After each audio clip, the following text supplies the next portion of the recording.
All right, before we start this episode of The Five Insider with David Ornstein, I want you guys to make sure you check out this week's episode of Highs and Lows. It is an absolute banger. Although, like you said, I was a vessel, I had to go through this process to be able to identify people who go through these processes. And I find so much fulfillment now in encouraging players, helping them to understand also this, that their identity can't just be in football. I love football. Like I said, it's the world game, but it's always changing. Yes, Mr. David Ornstein. Hope you're doing well. All right, let's get into it. The Glazers versus the FSG. Now, the reason why I wanted to talk about this is because I spoke to a friend of ours called James Redman, who's also on this channel now. And after the United loss earlier on in the week, he was absolutely livid with FSG, speaking about the fact that, they haven't bought a midfielder. They know that their players are injury prone. For those of you guys who haven't watched this video, please go back after watching this video to check it out. Would you say that because FSG have been so successful, there is this mentality that they don't have to push for more? Because why would you go and buy Jude Bellingham for £150 million when you've already reached the Champions League final? Do you reckon the Liverpool fans have a right to be frustrated with how they're maneuvering things, or would you say that they're in a better position than most clubs, i.e. obviously the Glazers? Yeah, they are in a better position than most clubs, no doubt about that, because you've seen Liverpool's success in recent years, reaching and then winning eventually Champions League final, contesting and then winning the Premier League title for the first time in 30 years, being competitive with Manchester City toe-to-toe in recent seasons. But no ownership is perfect. And so for all of the good things, quite incredible things that have happened under the tenure of FSG, Fenway Sports Group, which includes some really impressive recruitment, restructuring of departments, building infrastructure in terms of the stadium and the training ground, good appointments in terms of manager, coaching staff, people behind the scenes. There have been moments that they would probably look back on and regret in terms of raising that ticket price, if you remember, and then Liverpool fans walked out and they had to reverse it. I think they trademarked the word Liverpool, and that caused a lot of consternation in the local area. They were heavily involved in the proposed European Super League, and that brought big protests from the Liverpool fans, who again sort of suggested you're out of touch with us, the people. You're not performing the role of custodians like you should be. And that obviously collapsed, not just for Liverpool, but the other Premier League teams as well. There have been, of course, concerns and complaints around recruitment at some points. I think the most pertinent example was when they were suffering from injuries in the 2020 to 21 season, to Virgil van Dijk, to Joe Gomez, to Joel Matip. And January came around and it seemed like they wanted to go with what they had, until at the end they realised that they needed to do something. So they brought in Ozan Kabak and Ben Davies, who were not really good enough for the standards that Liverpool expected. And it wasn't a good end to the season. They managed to scrape into the Champions League, though, so fair play. And then they signed Ibrahima Konate, and that led the way for an improvement, because Van Dijk and Gomez and Matip came back from injuries. But the problem is now they're suffering from major injuries again across the team. And that is a key reason, I'm sure, in the difficult start to the season. And then again, fans are going to turn to the ownership and say, well, what are you doing about it? Who are you bringing in? It's hard because we don't know the exact dynamic. There will be the preference of the coach to either stick with players or bring in new players, the people in control of the sporting strategy. Michael Edwards obviously has been in that role. He's now left or is in the process of leaving, and Julian Ward has taken over as sporting director.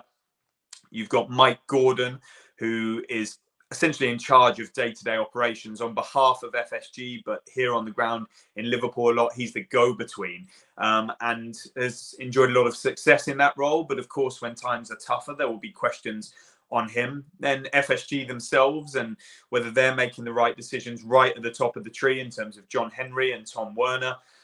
So there's no perfect situation. But when you compare them to others, and you look at the long term and you stand back and you're not necessarily a supporter of Liverpool and you're maybe more neutral in this situation, you see that they're an ownership that many clubs would love to have in terms of those achievements we've mentioned. And at Manchester City, a different model and have had great success in their own right. But Manchester United, Arsenal at times, although things are looking better for them, Tottenham fans have been very unhappy at times at their ownership, but they've started well this season and have built nicely in terms of on and off the pitch too. Yeah, Everton's and so on. And therefore, you know, I've said in the past, I think FSG have been a bit of a model of good ownership on the whole, but we live in a short-term society and people react to what they're seeing in the here and now. And Liverpool fans are entitled, if they are unhappy with certain things, to be so. However, I think when you look at what's happened at Manchester United and some of the mistakes made and the trends since the final days of Sir Alex Ferguson and consequently the changes of manager, the spending on players, the quality of recruitment, the state of the stadium and training ground and need for upgrades in that department too, the comings and goings of people on and off the pitch, the period of flux that they're in now, the suggestions around potential sale of shares and ownership, interest from elsewhere, the fan anger towards the Glazers, which seems only to be intensifying. I think Manchester United fans would look at the Liverpool model and say, we'll have a bit of that. But I don't want to interrupt you too much, but obviously looking at the Liverpool model, as you were speaking, it made me think, gosh, you're right. I mean, they bought that club for over 500 million euros in debt, right? And on the verge of bankruptcy. It was languishing for almost a decade. They turned it into one of the most profitable clubs around. They've managed the biggest sponsorships, especially with that Nike deal. It ended up being the biggest deal in English history at the time. They built a new stand. They renovated the stadium. They built a new training ground. They've combined the youth with the senior setups. They've done really well. Obviously, they're a part of local charities. They revolutionized their style of play. You know, I think if a board or an association deserves a bit of time, then it is the FSG. I mean, David, an interesting one for me, Michael Edwards, who was handling the transfers over at Liverpool. It looks like he's on his way out, as you mentioned earlier on. Now, is he going to be going into a new job or is he just taking some time out? What do you know about it? Yeah, it's a really pertinent question because it's not often you see someone enjoy such success over, I think it was a decade at Liverpool, and then just step away unless they've got something lined up. And there were rumours over many months of Real Madrid, RB Leipzig, Manchester United, Chelsea, and many more besides, because Michael Edwards has got such a good reputation and proven track record that he's extremely employable. Chelsea are the ones that made the real move for him.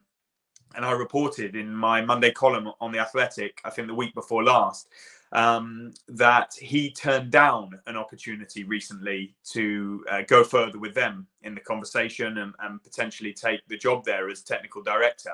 Of course, Todd Bowley is occupying that role at the minute on a temporary basis, and they will make a permanent appointment. But Michael Edwards, as I'm told, expressed to them that he intends to take some proper time out post-Liverpool. I don't think there is any reason in his Liverpool termination agreement that would specifically stop him from taking another job.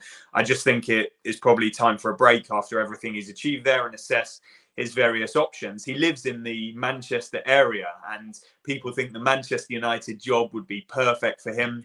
And there have even been reports that it would appeal to him. I'm not sure about that. They've obviously got a structure in place at the moment with John Murtough as football director and Darren Fletcher in that mix as well. And now John Murtaugh's got a deputy in Andy O'Boyle. So I don't see Manchester United's current structure breaking apart just yet. The longer Michael Edwards is out, the more I think there will be links drawn to many of the biggest clubs around because, he has done a great job at Liverpool. And it's really clever what they did there. They brought in Julian Ward, I think, a couple of years ago in December, if I remember correctly, to be his assistant. He was already at the club in another role. and they were succession planning, and it's allowed them to make a smooth transition. So Julian Ward steps into that role now, and he was heavily involved in the Luis Diaz deal, the Darwin Núñez deal, and all of Liverpool's recruitment in and out, as well as much more besides. So I think they are a bit of a model example of how things should be run. But again, it's not perfect. But you talk about the state they inherited the club in. Don't forget what Liverpool were looking like under Hicks and Gillette, the previous US ownership. They were in turmoil. And so, again, the broader context paints a really impressive picture on the whole. Arsenal, the club that's top of the league. Are we going to be moving in for Neto, yes or no? Well, Arsenal, as I reported in my Monday column this week on The Athletic, have made Pedro Neto their transfer priority in this final stretch of the window. He's a player I think they and other clubs have admired for quite a bit of time, even at such a young age. He's made a really good impression at Wolves, although there were reports, which you can find online, linking Arsenal to him at his previous club. So it's not new. And he's given an interview in the past saying that if he was to play for any club or he was fond of any club, it was Arsenal, which has been latched onto by the Arsenal fans. Now, what I reported is that Arsenal have been in sort of conversations for the last month or so more with George Mendes, who's his representative, and he's also heavily involved in business at Wolves, as we know. And then he has been in dialogue, of course, with Wolves. So he's been the kind of go-between, the intermediary. And the discussions are ongoing. It's an option among a number that Arsenal have for that wide position if Nicola Pepe completes a loan move away from the club. And currently, as I understand it, it's Neto is the one that they want to go for. Whether he ends up coming, whether they go for somebody else, we can't say at this point. These things can twist, turn and change. Wolves will demand a really high figure if he is going to leave.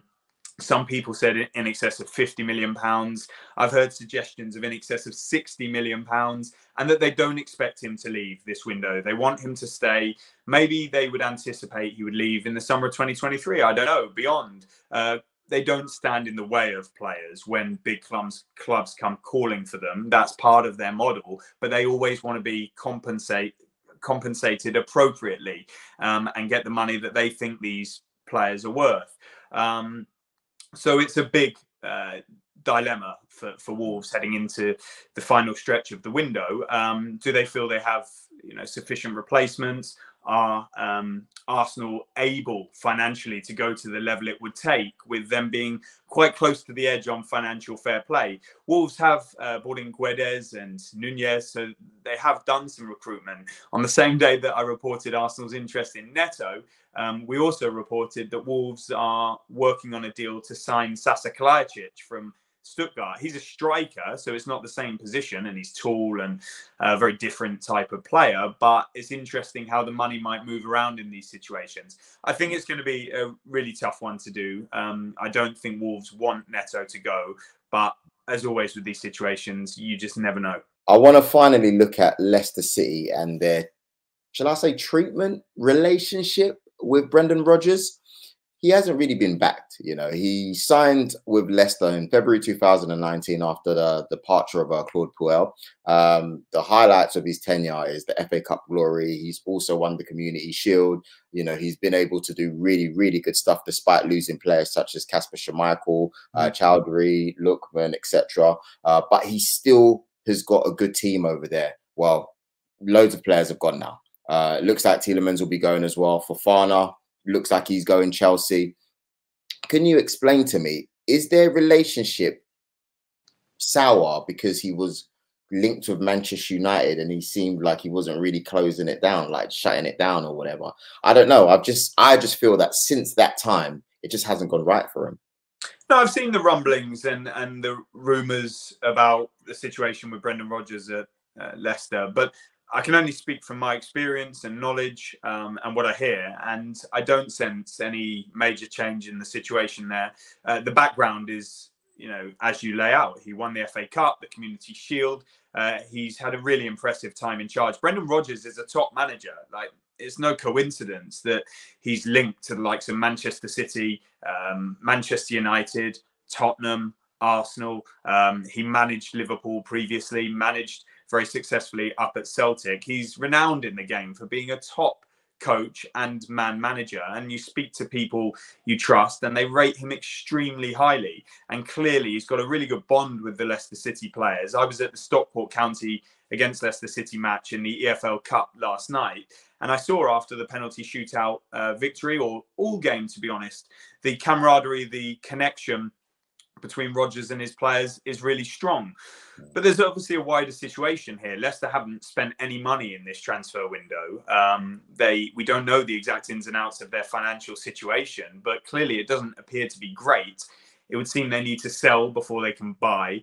Tielemans was one that we've been led to believe is available all window, because he's only got a year on his contract. So if somebody comes in and makes a realistic or acceptable offer, then he could go. But those offers don't seem to have come in, despite the fact that Arsenal admirers, and I'm sure others as well.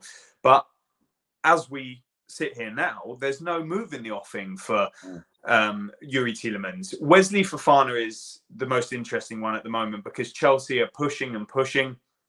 We reported on Tuesday that Chelsea had made a third offer for him, sort of in the region of £70 million, including add-ons. The feeling from Leicester was that many of those add-ons were not so realistic, and so what figure they would really be receiving was quite a bit lower than that. It was rejected immediately, like the other two bids have been. And we presume, despite reports saying that that Chelsea are pulling out of it, the conversations, the dialogue will probably continue into these final few days.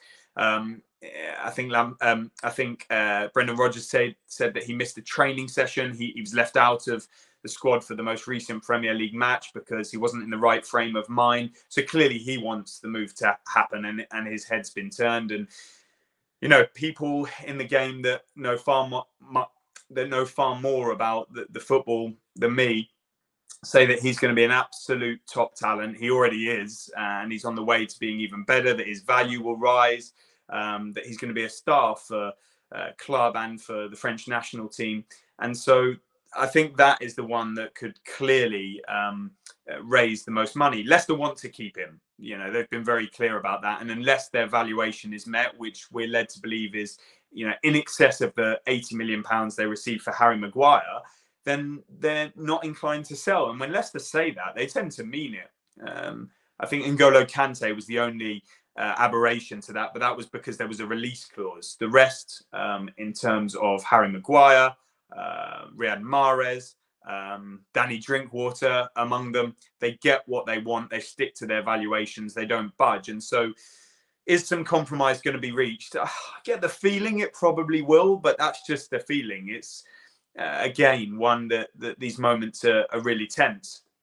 And then, the question to finish, as we started, is with Rodgers. You speak to people who suggest that it would be really expensive for both parties if Rodgers was to walk away, or if Leicester were to decide to get rid of him. And, that financial outlay may be better invested in the squad and giving him more resources to continue working with Leicester. I don't know which way that's going to go, but I do know that Brendan Rodgers is a top manager and coach who I think neutrals would like to see things improve there at Leicester, and them get back on the path that they seem to be on before, ahead of what's been a bit of a dip. And there may be many reasons for that we don't necessarily know about just now. So clearly it's been a really difficult period. Leicester have fallen back from the sort of trajectory they were on. But when you look at that club, and when you know the sort of people, the processes, the structures, the infrastructure, the quality they have on the pitch and behind the scenes, the stadium, the training ground, the personnel, the ownership, the executives, there's a lot of good things going on there. And so they would like to think this is maybe a bit of a dip, but they can come back up to a peak and continue to sort of move in the right direction. Thank you very much for watching this week's episode of The 5 Insider. Really appreciate David being on board. And yes, please make sure you go back and you watch the fantasy football show that we did yesterday. Peace. Just going to do a special shout out for the 5 Fantasy Football League. Jay Ryan is top of the league. Ollie Beef Hooked is his team. Listen, he's on absolute fire. Everyone's chasing him. He's done really, really well. And do you know what's going to happen this week? I've got to try and find a way of getting Marcus Rashford in my team because he's back.